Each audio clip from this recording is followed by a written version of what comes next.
የእግዚአብሔር ነው። የእግዚአብሔር ስም የተባረከ ነው። ለምንድን ነው እንደዚህ አለው?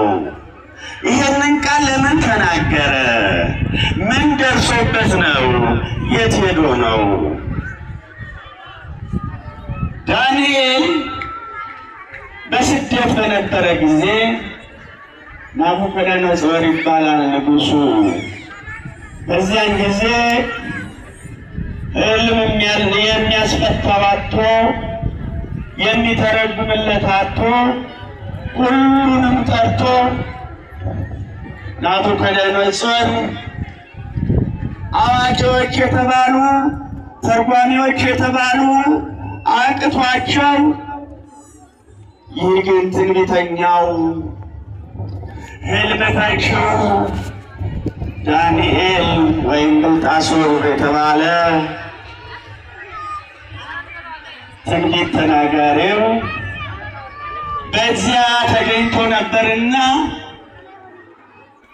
ፍታልኝ ብሎት ነበርና የሚፈታለው ስላጣ ብዙዎችን ያስጨንቅ ነበርና እሱ ግን ካልፈታልኝ ብሎ ስላስገደደው በግድ ስለሆነ ጥበብ ኃይል የእሱ ነው፣ የእግዚአብሔር ስም የተባረከ ይሁን ብሎ ፈጣሪውን አመስግኖ ሕልሙን ፈታለት።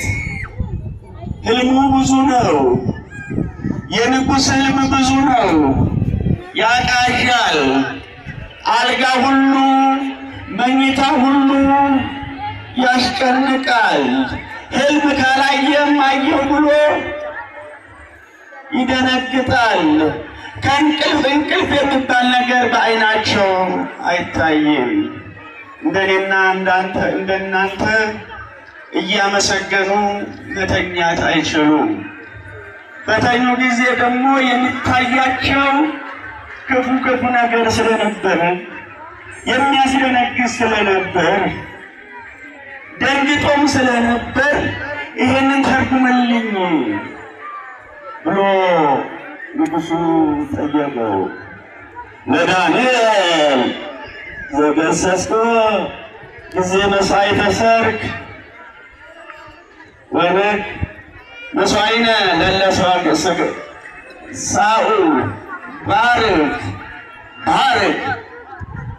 አዎ ይሄ ዳንኤል ሊቁ ወደዚህ አመጥቶ የተናገረው